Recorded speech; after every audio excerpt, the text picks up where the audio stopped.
Aujourd'hui, je vais vous parler des accords de paix entre la Russie et les Occidentaux, enfin les Européens, voilà. Et l'Ukraine, on va dire. C'est un peu, ça représente un peu un bloc, là. Oui, il y a les plans de paix qui circulent un peu à droite à gauche et il y a plein de points à aborder là-dedans et on ne sait pas tellement ce que c'est comme point parce que parfois il y en a 19, 20, 28, 30, 40, je sais pas. En tout cas, il y en a un qui ressort à chaque fois, c'est celui qui concerne la centrale nucléaire de Zaporozhye. Voilà. Qui c'est qui va la contrôler? Non, non, mais c'est important, c'est très important, la centrale de Zaporozhye. Vous savez que c'est la plus grosse en Europe. Quand je dis plus grosse, c'est sacrément plus grosse. Elle peut à elle toute seule alimenter, on va dire, alimenter deux, trois pays européens, d'accord, mais enfin quand même, vous voyez. Non, mais c'est très très gros, très très très gros, voilà. Donc c'est vrai que celui qui contrôle cette centrale contrôle un peu, on va dire, l'Europe. Non, parce que je ne sais pas si vous êtes au courant, mais on est dans une construction de nouveau monde, là. C'est le nombre parfait numérique, voilà. Et donc, tel que ça a été, on va dire, proposé aux gentils européens, c'était donc avec l'identité numérique et l'euro numérique, vous voyez, c'est ça. Et ça, on ne peut pas les faire si on n'a pas une énergie, enfin, une source énergétique pas chère et bien contrôlée, voilà. On a besoin d'une base de données que donc soit bien alimenté, et puis on a besoin de fabriquer l'argent, l'euro numérique, oui. Non, parce que aujourd'hui, voyez, on est dans une situation, on ne peut pas faire autrement. Oui, on a fait trop d'argent, beaucoup trop d'argent, voilà. Oui, avec les super libéraux, dans leur manie de plus, plus, plus, plus, ils en ont fabriqué trop. Avec, on a imprimé trop pour de tas de raisons, je sais pas, plein de projets. On a prêté trop avec l'argent, soi-disant, enfin, je veux dire, soi-disant des prêts auxquels, je veux dire, les gens qui remboursent fabriquent du pognon. On a imprimé juste pour compenser aux sauvets de banque, enfin, peu importe. On en a fabriqué trop d'argent, voyez. Déjà en 2012, on s'est rendu compte qu'on avait 20 fois plus d'argent que de trucs qu'on peut acheter. C'est-à-dire qu'on peut acheter la planète 20 fois. Enfin, je dis on peut acheter la planète, on ne peut pas acheter quelque chose qu'on a déjà acheté. Non, mais c'est dramatique. Non, vous imaginez pas à quel point c'est dramatique. Les mecs, ils ont du pognon, ils peuvent rien acheter avec. Bon, ils ont acheté les médias, ils ont acheté les États, ils ont acheté les hommes politiques. Enfin, ils ont tout acheté, tout, tout. Non, mais je dis, les mecs, 20 fois en 2012. Aujourd'hui, on va dire, on est plutôt à 30 fois. Vous voyez. Et ça, c'est pas possible. Non, mais c'est pas possible. Il faut trouver une autre solution. Voilà. Il faut déjà arrêter toutes les sources pour fabriquer de l'argent. Parce qu'il faut qu'il y en a qui possèdent tout le monde, mais il ne faut pas que ça se. Hein, c'est fâcheux. Voilà. Alors, donc, il faut arrêter les crédits, normal. Il faut qu'on. La propriété, c'est fini. Hein. Il faut qu'on n'achète plus de bagnoles, il faut qu'on n'achète plus de maisons, il faut tout ça. Voilà. Les crédits, vous mettez de côté. Ah non, si vous mettez de côté, c'est pas bien non plus. Ah oui, donc il faut arrêter ça aussi. Ouais, il faut que l'argent soit périssable, vous voyez. Donc vous avez une somme d'argent, vous arrivez à la fin de mois, si vous n'avez pas dépensé, hop, disparu. Voilà. À l'euro numérique ou dollar numérique, c'est très bien. Oui, parce il fallait faire aussi un dollar numérique, vous voyez. Donc tout ça, c'est contrôlé par les central banques, donc c'est contrôlé par tous ceux qui possèdent de l'argent. Toujours la même source, vous voyez. Le petit start-up qui a été créé il y a enfin, un peu plus de 100 ans, tout ça à la base, donc c'était la réserve fédérale, et puis ça bien, bien. Voilà. Mais pour ça, on a besoin de l'énergie. C'est comme ça. Voilà. On a donc besoin de supprimer les crédits d'un côté. On a besoin donc de faire de sorte que les gens ne mettent pas de l'argent de côté. On a aussi besoin de contrôler que les gens n'en fabriquent pas leur propre pognon. Voilà. Genre, je sais pas moi, installer dans partout, partout, partout, partout des petites boîtes vertes, vous voyez, qui font que non seulement on sait qui consomme quoi, mais en plus on peut appuyer sur le bouton pour baisser la consommation directe. Voilà. Et pour que les gens ne consomment pas trop l'énergie dans les grosses structures, on va leur vendre une idée géniale des panneaux solaires sur les toits. Voilà. Comme ça, vous vous débrouillez avec. Et nous on a besoin d'avoir des gros machins qui fabriquent de l'énergie. Là. Si on veut contrôler le monde, on a besoin de ça. Et là, on a une centrale Zaporogie. Écoutez, vous mettez à côté un data center, hein, et puis un truc qui fabrique du pognon, peu importe lesquels, que ce soit les euros numériques ou que ce soit les, je sais pas, des bitcoins, bitcoins ou je sais plus quel coin là, c'est pareil. On a besoin de sources d'énergie. Et le Zaporogie, c'est un enjeu colossal. Rien que pour ça, vous voyez, on est prêt à faire une guerre. Voilà. Et c'est les Russes qui le contrôlent, les méchants. Alors, il paraît qu'ils le bombardent.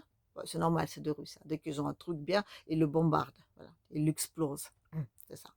Après, il y a les Ukrainiens qui, eux, disent que, bon, écoutez, si la centrale, il passe sous notre contrôle, plus personne ne va la bombarder. Enfin, les Russes, en l'occurrence. Parce que les Russes, ils ne vont plus bombarder une centrale qui sera sous le contrôle ukrainien. Tout le monde trouve ça logique. Il y a même des gens là-bas qui les surveillent, là, c'est la sécurité nucléaire, là. Ils voient bien qu'il y a qui tombent, des drones, mais ils ne savent pas d'où ça vient. Mais ils disent que c'est des Russes. Tout le monde sait que c'est des méchants, des agresseurs. Voilà. En tout cas, agresseur ou pas, la centrale nucléaire, elle va être de côté des Européens. Voilà. Donc c'est toujours là-dessus que ça tourne. Alors du coup, il y a les Américains qui débarquent, on leur dit, bon d'accord, je veux dire, on peut vous donner une partie. Les Russes aussi, ils ont dit la même chose. Ils ont dit, voilà, donc la centrale, on prend sous notre contrôle, on fabrique de l'énergie, on le livre aux Ukrainiens au prix genre limite coûtant, et on laisse une partie aux trompes. Bah oui, il fallait quand même, je dire, hein, il fallait quand même qu'il a aussi son petit bénéfice. Bon, ça a été dessus pendant un an. Bon, là, je crois qu'on est arrivé au bout. Les Russes, ils ont dit, non, je crois qu'on va la contrôler entièrement. Parce que là, ça ne nous plaît pas, tout ce qui se passe là. Voilà. Et l'Europe, elle ne peut pas l'accepter. Non, mais elle ne peut pas, parce que si vous voulez contrôler un monde aujourd'hui, hein, en tout cas, si vous voulez contrôler déjà les Européens, ben, on a besoin de data center. De data center, on a besoin de l'énergie et de l'eau. Parce qu'il se trouve que l'intelligence artificielle, je ne sais pas comment ça se fait, mais elle consomme aussi beaucoup de flotte. Il paraît qu'elle consomme même plus de flotte que les humains. Alors, si on peut en éviter un peu des humains, ça pourrait être bien. Mais bon, ça, il paraît qu'il ne faut pas en parler, parce que ça fait complotiste. Enfin, c'était quand même ça l'idée à la base. Hein. Vous vous rappelez, là, les grands resets, là, hein, le Schwab, là, qui disait, oui, il faut recommencer un nouveau monde. On n'aura plus rien et on sera tous heureux. C'est ça le principe. Le principe, il est là-dedans. Mais pour ça, on a besoin de contrôler toutes les sources énergétiques. Et aujourd'hui, l'Europe, c'est de ça qu'il nous parle. Elle dit, oui, il faut qu'on contrôle toutes nos sources énergétiques. Pourquoi? Pour tous vous contrôler. Voilà, c'est ça. C'est comme l'histoire de Chaperon Rouge, vous savez? Dis-moi, ma petite Ursula, pourquoi tu as d'aussi grands bras? C'est pour mieux vous saisir, mes petits enfants. Et pourquoi tu as de si grands yeux? C'est pour mieux vous surveiller, mes petits enfants. Et pourquoi tu as de si grands dents? Ben, c'est pour mieux vous gober. Voilà. Aujourd'hui, il n'y a pas de raison que les Européens vivent mieux que les autres. Non. Parce que les gens qui possèdent du pognon aujourd'hui, ils sont, comment dire, ils sont un petit peu en dehors, voyez, en dehors de cette notion des États, des nations, de peuples, de cultures, de familles, tout ça. Ils sont en dehors. Ils veulent que tout le monde soit pareil et que nous, on contrôle tout. Et pour contrôler tout, on a besoin de l'énergie. Voilà. Et ça a été mis au plan, en place en septembre 2024, voilà, à l'ONU. Vous ne me croyez pas, vous tapez le meilleur monde pour les prochaines décennies, l'ONU septembre 2024, ils vont vous sortir tout le plan. Voilà. C'était un consensus. Bon, il y a les pays qui ont dit non, mais bon, c'est des méchants dictateurs sanguinaires. Voilà, c'est ça. Et à ce moment-là, on a mis Trump en place parce que les Américains aussi, ils ont compris que là, ils vont tout perdre. Voilà avec leur l'euro, enfin, leur dollar numérique. Vous voyez. Biden était d'accord, parce que Biden, il fait partie, il était mis, on va dire, par ceux-mêmes qui contrôlent tout ça. Vous voyez. Il était d'accord pour les dollars numériques, tout comme chez nous, on est d'accord sur l'euro numérique, parce qu'il paraît que c'est une idée formidable. Voilà. Et on a mis Trump en place, qui a dit tout de suite, non, les dollars numériques, j'en veux pas. Je mets en place les stablecoins, des bitcoins, des trucs coins, de tout ce que vous voulez coin, mais moi, je veux ma propre monnaie. Pour ça aussi, il a besoin de l'énergie. Voilà. Et les meilleures sources énergétiques dans ce sens-là, c'est quand même l'énergie nucléaire. Alors, on peut en construire en Europe, oui. Bon, pas que les Français, ils le font bien. Ça prend juste 15 ans. Bon, les Russes, ils en font un peu, on va dire, plus rapidement, mais même s'ils les font au mieux en 5 ans, et en 5 ans, on est déjà trop loin, on a tout perdu. C'est maintenant qu'il le faut. Donc, toutes les centrales, surtout les plus grosses en Europe, ça vaut de l'or, au vrai sens de ce terme. Donc, même si on va dépenser plusieurs centaines de milliards dans ces trucs-là, de toute façon, on s'en fout. Après tout ça, ça saute. Une fois qu'on a fait la grande recette, tous les mecs, tous les trucs, tous les comptes, etc., ça va être vite direct. Non, mais bien sûr, on ne va quand même pas garder ça. Non, parce qu'on ne va pas le garder, parce qu'on a besoin de réduire la masse monétaire. Mais en attendant, on peut toujours en distribuer partout parce qu'on s'en fiche. Sauf que là, une fois que non seulement les Russes, mais même les Américains nous disent non, on ne fait pas partir de ce système, là on a dit oups, comment on va faire? Non, mais je veux dire, si les Américains ne font pas partir du système de monnaie numérique, je veux dire, distribué par les centrales banques, si les Russes aussi, bon, les Russes, bon, c'est la première fois quand même, M. Poutine, pendant son truc de la ligne directe, là, vous savez, a dit ouvertement que, en tant que président de la Russie, il ne compterait pas la central bank. Non, il ne compterait ni la central bank ni la monnaie. Bon, tout le monde le savait plus ou moins, mais il l'a jamais dit aussi ouvertement. Là, il l'a dit. Je veux dire, limite que ça, c'est quelque chose qu'on va résoudre l'année prochaine. Et ça, je dis, les deux grands pays, plus si les Chinois se mettent dedans, voyez. Donc là, on a quand même une vraie, comment dire, opposition à un merveilleux monde mondialiste qu'on nous prépare. D'autant plus qu'eux, ils ont que du pognon, ils ont rien d'autre. Ils ont que du pognon. D'accord, le pognon, c'est bien, parce que ça permet d'acheter tous les médias, ça permet d'acheter tous les hommes politiques, des États, ça permet à bien nous nettoyer les cerveaux avec des méchants russes, dictateurs sanguinaires et tout ça, voilà. Ça marche super bien. Alors, ben, la preuve, ça marche super bien. Sauf que ça ne suffit pas pour, si on peut plier tous les trucs comme on veut, je veux dire, les billets de 500 dollars, là, je ne sais pas si ça existe, l'euro, voilà. On peut les envahir là, sur le territoire russe, ça ne marche pas. Voilà. Donc, donc, on est dans une situation où on ne peut pas faire une grosse guerre. Les Américains, ils s'en vont alors qu'on a quand même bien compté sur eux à une petite guerre nucléaire, c'est super, parce qu'en plus, ça réduit les humains, parce que je vous rappelle qu'on a besoin de flotte pour l'intelligence artificielle. Voilà. Les humains, aujourd'hui, ils nous font concurrence. Voilà. Donc, si on peut en réduire, si en plus on peut bien faire la table rase, on peut investir, vous voyez, on réduit la masse monétaire, on remet tout ça à zéro et on refabrique du pognon. Et là, carrément, on possède tout le monde. Et là, les Américains, alors ça va de ça que Trump, c'est le numéro un à battre. Voilà. Après, il y a donc les méchants russes, ça va de soi, parce que les méchants russes, ils possèdent non seulement, on va dire, toute l'énergie, mais en plus, ils ont plein de flottes. Voilà. Après, c'est pas pareil. Non, la Russie, c'est une colonie. On va pas parler avec elle égal à égal, quand même pas. Avec Trump, oui, pourquoi pas, à la limite. Mais, hein, à Trump, on peut toujours expliquer comme il est merveilleux, comme il est formidable, comme tout ça. C'est quand même, je veux dire, à peu près au même niveau. Les Russes, non. Non, ben attendez, là. C'est comme si demain, on va, je sais pas moi, en France, inviter l'autre, là. Hein, euh, Traoré, tiens, pour changer. Il dit, oui, venez nous voir. On le reçoit comme un chef d'État, on l'assoit à table, égal à égal. On lui sert un petit café. On dit, parlons donc de vos ressources. Qu'est-ce que vous pouvez nous proposer et à quel prix? Non, non. Et en Europe, c'est toujours les Européens qui définissent ou quel truc ils achètent tout. Voilà. Bon, avec les Américains, c'est un peu foiré, mais bon, vous inquiétez pas, ils vont jamais le payer. Non, c'est pas possible. Voilà. Puis l'essentiel, c'est de l'éliminer au maximum. Voilà. Éliminer. Voilà.